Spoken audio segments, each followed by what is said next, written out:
Welcome to मैंगटैग। मैं अतुल चौधरी एक बार फिर से आ गया हूँ आपके सामने न्यू वीडियो लेके। तो चलिए शुरू करते हैं। तो इस वीडियो में हम अपना ऑप्शन जो शुरू करने जा रहे हैं वो है इलिस्ट्रेशन का, जो आता है इंसर्ट टैब के अंदर। पाइवट टेबल के अंदर हमने सारी चीज़ें कर ली हैं, तो हम इलिस्ट्रेशन के अंदर चीज़ें समझेंगे। तो सबसे पहला ऑप्शन आ रहा है पिक्चर का। तो अगर हमें कोई पिक्चर यहाँ पे इंसर्ट करनी है तो हम यहाँ पर पिक्चर का ऑप्शन पे जाएंगे, दिस डिवाइस पे क्लिक करेंगे और जो भी कोई हमारे पास पिक्चर है हम उसको इंसर्ट कर लेंगे। पिक्चर हम जब इंसर्ट करेंगे तो वो कुछ इस तरह से आएगी, उसको अपने हिसाब से आप रीसाइज कर सकते हैं। आपको छोटा बड़ा उसका साइज जैसा भी चाहिए वो चीज़ आप यहाँ पे कर पाएंगे। उसके बाद अगला ऑप्शन जो दिख रहा है आपको यहाँ पे, ऑनलाइन पिक्चर का। अगर मुझे पिक्चर्स कोई ऑनलाइन चाहिए तो मैं ऑनलाइन कर सकता हूँ। मेरे पास जैसे ही मैं क्लिक करूँगा अदर्स बहुत सारे ऑप्शन आ गए यहाँ पे, तो मैं कोई भी एक ऑप्शन ले लेता हूँ। मैं यहाँ पे मैन के ऑप्शन में जाके यहाँ पे किसी की भी पिक्चर को सेलेक्ट करके यहाँ पे जो मेरे पास ऑप्शंस अवेलेबल है या ऑनलाइन कहीं और से जाके वो पिक्चर्स मैं यहाँ पे लेके आ सकता हूँ। बहुत ही इजी तरीका है, कोई हार्ड एंड सोल्ड टास्क नहीं है इसके अंदर। और यहाँ पर आपके सामने पिक्चर फॉर्मेट का ऑप्शन भी आ गया है। जैसे कि मैंने आपको पहले भी बताया था कि आप किसी भी चीज़ को इंसर्ट करते हैं या कोई अदर टैब कोई टेबल बनाते हैं या आप कोई कंडीशन फॉर्मेट या कुछ भी लगाते हैं तो उन सारी चीज़ों के फॉर्मेट का ऑप्शन अलग से खुल जाता है। फॉर्मेट इजी टू वो सेम रहती है। जैसे यहाँ पे आपको रिमूव बैकग्राउंड ऑफ पिक्चर आप करना चाहते हैं तो वो ऑप्शन देखिए यहाँ पे आ गया। उसके अंदर भी आप मल्टीपल ऑप्शन आपको मिल जाएंगे। अगर आप यहाँ पर चाहते हैं कलर चेंज करना, इफ़ेक्ट्स चाहते हैं, कोई अदर तरह की इफ़ेक्ट चाहते हैं इमेज में, तो वो सारे देखिए यहाँ पे बॉर्डर्स वगैरह का ऑप्शन है, बैकग्राउंड चेंज करने का ऑप्शन है, कलर्स का है। तो ये सारी चीज़ें फॉर्मेटिंग बेस पे हैं। ये सब सेम ही तरीके की होती है। आप किसी भी तरह की फॉर्मेटिंग को करेंगे सारी formatting as it is same ही होती है। आप कोई भी फॉर्मेटिंग कर लीजिए। तो बस ये है कि जैसे आप टेबल बना रहे हैं या आप कोई इमेज इंसर्ट कर रहे हैं या आप अदर कोई पिक्चर ऐड कर रहे हैं या इसके अलावा आप कोई कंडीशन फॉर्मेटिंग लगा रहे हैं, सब चीज़ों की फॉर्मेटिंग इसी तरह से हो जाती है। फॉर्मेटिंग का एक अलग से टैब ओपन हो जाता है, तब फॉर्मेटिंग के टैब में जाके फॉर्मेटिंग भी ईजिली कर सकते हैं। उसके बाद अगला ऑप्शन यहाँ पे सामने है जो आपके आ रहा है वो है आइकन्स और शेप्स का। तो यहाँ पे बहुत सारी शेप्स हैं, बहुत तरह के आइकन्स हैं। ये आपको अलग अलग तरीके से अपने यूज़ कर सकते हैं। जैसे यहाँ पर एक ये आपके सामने अगर ऑप्शन है, मैं इसको इस तरह से करूँगा तो जैसे ही मैंने शेप को यहाँ पे लेके आया तो फॉर्मेटिंग का ऑप्शन देखिए मेरे सामने ऑटोमेटिक आ गया। मैं किस तरह की फॉर्मेटिंग शेप की चाहता हूँ, ऑल ब्लैक वाइट, मैं चाहता हूँ स्पेस जो अंदर कलर कुछ और रहे, या मैं चाहता हूँ ऑटोमेटिक कलर है वो ही रहे, मैं चाहता हूँ शेप के आउटलाइन का कलर कुछ और रहे, या मैं शेप को 3D और अदर किसी वो में चाहता हूँ तो वो भी मेरे पास ऑप्शन आ रहा है यहाँ पे देखिए। तो ये सारे ऑप्शंस आपको यहाँ मिल जाते हैं। बाकी आप टैक्स जब इसके अंदर लिखेंगे तो आप टैक्स का ऑप्शन भी आपको मिल जाएगा। आप जो भी टैक्स लिखेंगे उसकी फॉर्मेटिंग अलग तरीके से हो पाएगी, ये देखिए यहाँ पे। तो ये सारी चीज़ें आपको फॉर्मेटिंग में मिल जाएंगी। शेप्स बहुत ही काम का ऑप्शन है शेप्स आपका। यहाँ पर आप शेप्स को ईजिली हर तरह की शेप, स्टार हो, करली ब्रेकेज हो, सिंगल लाइन हो, मल्टीपल लाइन हो, एरोज लाइन हो, ट्राइंगल हो, फोर एंगल हो, सारे तरह के हैं। एरोज़ के ऑप्शन है यहाँ पे। एरोज़ जब आप अपनी रिपोर्ट्स का भी बनाएंगे तो बहुत इजी आपको एरोज़ को यूज़ करने का ऑप्शन आएगा। एरोज़ यूज़ करने पड़ेंगे आपको। एरोज़ के थ्रू आप अपने आइकन्स ऐड करेंगे, एरोज़ के थ्रू आप अपने शॉर्टकट्स ऐड करेंगे। तो ये सारी चीज़ें भी आप एरोज़ के थ्रू कर पाएंगे। ये सारे ऑप्शंस इसके अंदर आपको मिल जाते हैं। जैसे ही आप कोई भी शेप सेलेक्ट कर रहे हैं देखिए ऑटोमेटिकली उसकी यहाँ पर आपके सामने उसकी सिंपल फॉर्मेटिंग का ऑप्शन आ रहा है। ये फॉर्मेटिंग हर किसी उसमें आएगा। आप जब भी कोई नई शेप इंसर्ट करेंगे तो फॉर्मेटिंग का ऑप्शन ऑटोमेटिकली आपके सामने आ जाएगा। यहाँ पर प्लस माइनस सारी तरह की फॉर्मेटिंग आपके पास मिलेंगी। जो भी आपको यूजेबल लगे आप अपनी फॉर्मेटिंग को यूज़ कर सकते हैं। उसके बाद अगला ऑप्शन आता है आइकन का। आइकन का ऑप्शन जो आपके सामने ओपन हो रहा है, ये आइकन है आपके सिस्टम के अंदर।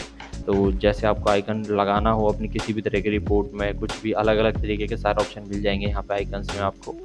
जैसे आपको फ़ोन के आपके व्हाट्सएप के इमोजीज़ के तरह के होते हैं, बस यहाँ पर उनको इमोजीज़ की जगह आइकन कह दीजिए आप। इमोजीज़ भी इसमें आप लगा सकते हैं, जो भी इमोजी आप चाहते हैं वो आप लगा सकते हैं ईजिली। देखिए यहाँ पे आइकन्स आपके आ गए। अब आइकन्स को आप अलग अलग रख सकते हैं। आप अलग अलग आइकन्स को यूज़ कर सकते हैं, जैसे मर्जी उसको रोटेट करिए। साथ में रखना है साथ में रखिए, अलग से रखना है अलग से। हाइट वेट सब चीज़, हाइट वगैरह इसकी ईजिली आप बढ़ा सकते हैं। यूजेबल आप पे डिपेंड करता है आपको कहाँ यूज़ करना है आइकन को। तो इस तरह से सारी चीज़ें आइकन्स की आप ईजिली कर सकते हैं। डिपेंड है ये सारी चीज़ें। शेप इसकी भी आ जाएगी जैसे ही आप क्लिक करेंगे तो देखिए यहाँ पे ग्राफिकल शेप आ गई, इसकी इंसर्ट आपको करना है। यहाँ पे कलर कैसा रखना है उसका, आउटलाइन, शेप, बॉर्डर, सारी ऑप्शन वही सारी चीज़ें। एक फॉर्मेटिंग का ऑप्शन, मल्टीपल सारे सेम ही रहते हैं।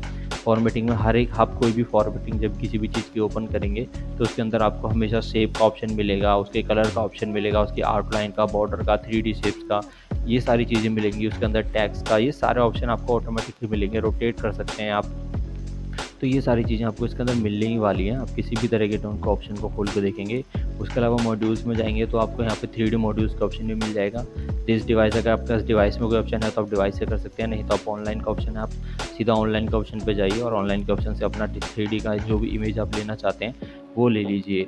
यहाँ पर आपके साथ मल्टीपल इमेजेस होंगे, आप कोई भी इमेजेस लेना चाहते हैं अपनी, ये सारी चीज़ें आपको रिपोर्टिंग में यूज़ आने वाली हैं। यहाँ पर ये सारी चीज़ें आप सोच रहे होंगे कि मैं कहाँ यूज़ करूँगा, तो जब आप अपने सिस्टम पर रिपोर्ट क्रिएट करेंगे तो रिपोर्ट क्रिएट करते वक्त ये सारी चीज़ों का यूज़ आपको करने को मिलेगा। ये चीज़ें जब भी आपके काम आने वाली है। इंसर्ट आप नॉर्मली आपको पता होना चाहिए आप कहाँ से क्या चीज़ें इंसर्ट कर रहे हैं, और हमेशा आपकी नेट की कनेक्टिविटी पे डिपेंड करता है कि आपके कितनी क्रिएटिव एक्टिविटी कहाँ पे यूज़ होने वाली है। देखिए यहाँ पे ये इस तरह से अभी 3D इमेज आ गई है, 3D की तरह वर्क करेगी प्रॉपर्ली जैसे आपकी होती है। आप कहीं भी इसको ले जा सकते हैं, कहीं भी रख सकते हैं, रोटेट करना चाहे रोटेट कर सकते हैं। तो ये बहुत सारे सिंपल इसमें आप यूज़ कर सकते हैं। ऑप्शन है देखिए आपके पास यहाँ किस तरह से है, इसको मल्टीपल सेम वही 3D का भी यहाँ पे ऑप्शन आ गया। लेकिन ये चीज़ का ध्यान रखिए कि सारी चीज़ें आपको 2019 के एक्सेल के अराउंड से ही मिलने वाली हैं। 19, 20, 21 के जो भी वर्जन है उन पे मिलने वाले हैं। आपको 20 में नहीं, मतलब 19 और 21, 365 इनके ऑप्शन में मिलेगी। ये आपको अदर्स में नहीं मिलेगी। अगर आप जाके 2016 में देखेंगे तो इसमें से बहुत सारे कम ऑप्शन आपको आपकी स्क्रीन पे नहीं दिखेंगे।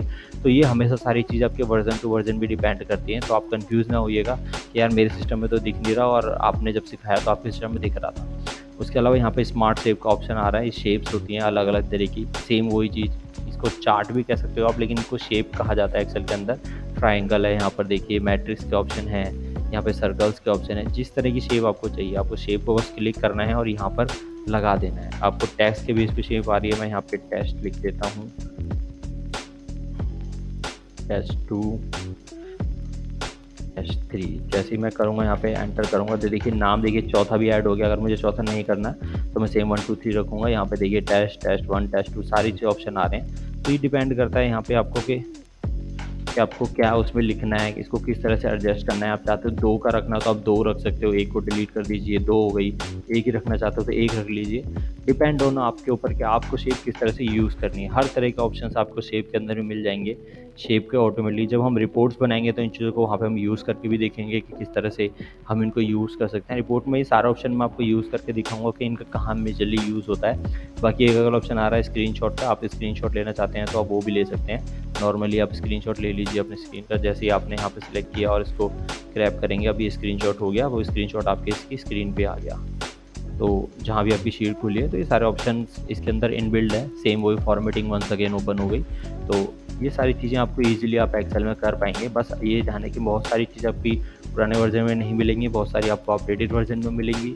अपडेटेड वर्जन में आपको सारी चीज़ें मिलेंगी। तो मेक श्योर आपको यूज़ करना है। अगर आप एक्सेल पे प्रॉपर वर्किंग करते हैं एक्सेल पे तो आप हमेशा ध्यान रखिए कि आपको यहाँ पर अपडेटेड एक्सेल अपने पास रखनी है।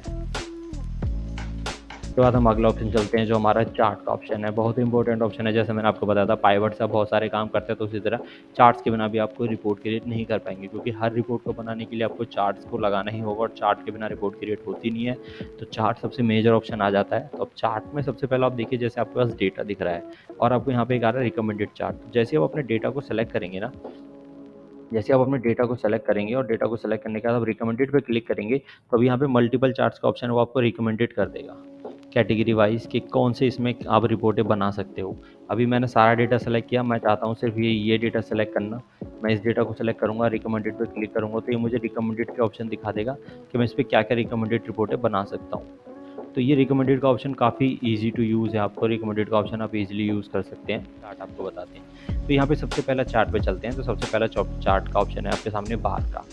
मैं सबसे पहले डेटा सेलेक्ट कर लेता हूँ। मैंने 2 रोज़ को सेलेक्ट करा, 2 कॉलम को, और इस कॉलम के अंदर मेरा सबसे पहला चार्ट बनाने जा रहा हूँ मैं कॉलम का।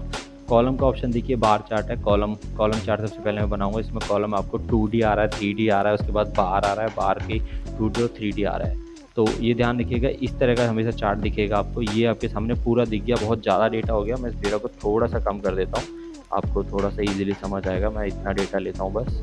इंसर्ट का ऑप्शन पे क्लिक करके, और आपके लिए मैं यहाँ पे क्लिक करूँगा 2D ऑप्शन पे। जैसे ही मैंने 2D ऑप्शन पे क्लिक किया तो देखिए उसने मेरे को यहाँ पर बना दिया कि भाई स्टाफ नेम ये है और उसकी क्वांटिटी उसने इतनी इतनी सेल करी है, तो बार कॉलम चार्ट आपको कुछ इस तरह से दिखेगा। यहाँ पे वही सेम एडिटिंग का ऑप्शन आगे, एडिटिंग आप इसमें कर सकते हो, मल्टीपल वेज की एडिटिंग है, आप जो मर्जी चाहे इसके अंदर कर सकते हो, बहुत सारे ऑप्शंस आपको मिलेंगे।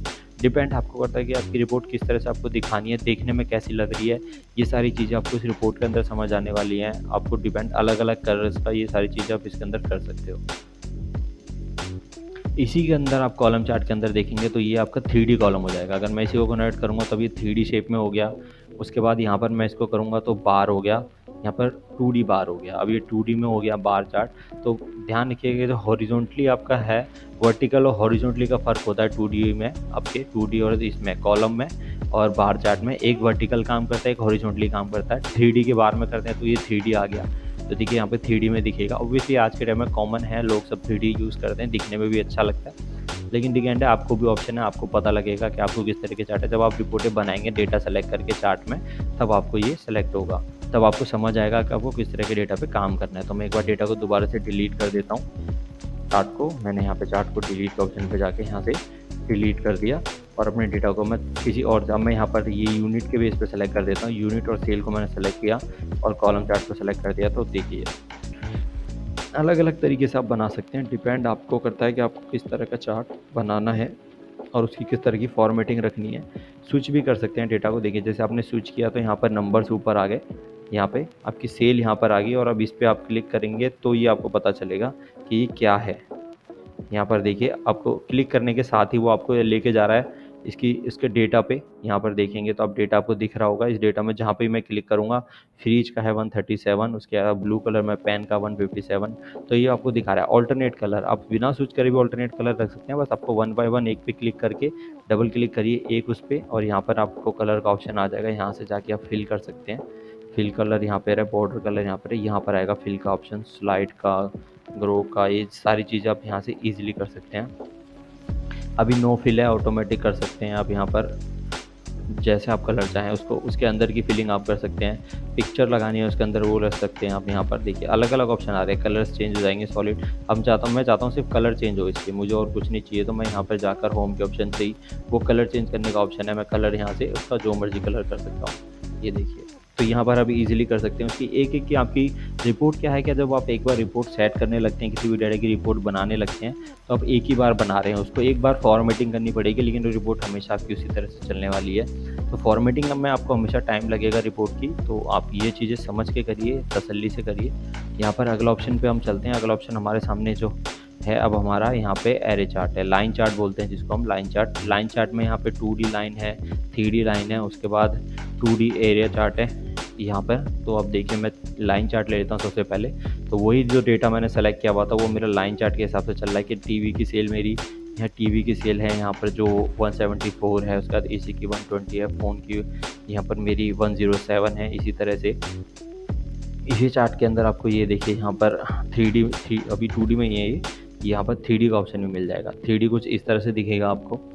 3D के अलावा यहाँ पर उसके बाद अब एरे चार्ट पे आ जाते हैं। यहाँ पे एरे चार्ट आपको कुछ इस तरह से दिखने वाला है, फिलिंग कर देगा आपके पूरे डेटा को। वहाँ पर सिर्फ एक लाइन दिख रही थी आपको सिर्फ एक लाइन दिख रही थी लाइन चार्ट में, लेकिन एरे चार्ट में एरिया फिल करके दे रहा है वो आपको, पूरा एरिया है जो आपको फिल करके देगा। ठीक है, कुछ इस तरह से यहाँ पर आपको नंबर्स वाइज दे रहा है, बस उसने कलर फिल कर दिया पूरे एरिया के आपका। यहाँ पर 3D में देखेंगे तो ज़्यादा अच्छा समझ आएगा। ये देखिए इसमें बहुत अच्छा ऑप्शन है 3D चार्ट का। मैं आपको यही सजेस्ट करूँगा कि जब भी आप रिपोर्ट बनाएं तो अपने 3D चार्ट के बेस पे ही बनाएं यहाँ पर। उसके अलावा अगला ऑप्शन जो आपके सामने आ रहा है पाई चार्ट। तो पाई चार्ट बहुत कॉमनली यूज़ वाला होने वाला चार्ट है। देखिए पाई चार्ट इसने आपको सेम बेस पे कलर करके दे दिया यहाँ पर कि टीवी की सेल क्या है। अब इसके अंदर एडिटिंग करेंगे तो आप यहाँ पर जाकर अलग अलग शेप्स के ऑप्शन एडिटिंग आ जाएंगे। ये देखिए यहाँ पर इसके अंदर लिखा भी आ गया, ये जो आपकी रोज़ है इसको मैं नीचे कर देता हूँ। तो देखिए यहाँ पर नीचे लिखा आ गया, उसके अंदर कितना परसेंटेज है वो उसका, कितना ये 120 9% है टोटल वैल्यू का, 109 8% है, 163 12% है, टोटल वैल्यू का परसेंटेज उसने आपको निकाल के दे दिया। आप चाहे तो इस तरह से रखते हैं। शेप्स अलग अलग तरह के फॉर्मेट है, फॉर्मेट हमेशा आप पे डिपेंड करेगा आपको किस तरह से फॉर्मेट रखना है। फॉर्मेट सबसे कॉमन चीज़ है कि आपको सिंपल, जितना सिंपल रखेंगे आपकी रिपोर्ट को उतना अच्छी लगेगी दिखने में। तो ईज़ी टू यूज़ समझ आनी चाहिए। रिपोर्ट का सिंपल लॉजिक ये होता है कि आपको डेटा को देखते ही आपका डेटा समझ आना चाहिए आपको। अगर वो देख के आपको समझ आ रही है रिपोर्ट, तो ही हम उसे रिपोर्ट कैटेगरी में काउंट करते हैं, नहीं तो फिर उसका कोई फ़ायदा नहीं होगा हमेशा। तो जितना सिंपल वेज रखेंगे रिपोर्ट आपको देखते ही समझ आए, जैसे यहाँ पर आपको समझ आ रहा है कि सेल की रिपोर्ट है और 120 9% है, 109 8% है। तो हमेशा ये ध्यान रखिए कॉम्प्लिकेटेड ना करें, चीज़ों को सिंपल रखेंगे तो ज़्यादा ईजी रहेगा। और इस वीडियो में हम इतना ही करेंगे। आगे आने वाले वीडियो में मैं आपको बाकी सारे चार्ट और 3D मैप्स और ये सारी चीज़ें भी समझाऊंगा। पाइवट टेबल के थ्रू कैसे चार्ट यूज़ करते हैं ये भी आपको समझाऊंगा। तो आज के लिए इस वीडियो में इतना ही, मिलते हैं अगले वीडियो में। बाकी मैंने एक चैट जीपीटी का भी वीडियो बनाया था जिसमें मैंने चैट जीपीटी को आपको प्रॉपर A to Z समझाया है कि चैट जीपीटी आप बेसिक से कैसे यूज़ कर सकते हैं फॉर अ बिगिनर। तो आप उस वीडियो को भी जाइए, बाकी देखिए, लाइक करिए, शेयर करिए। बाकी मिलते हैं अगले वीडियो में, जब तक के लिए थैंक यू।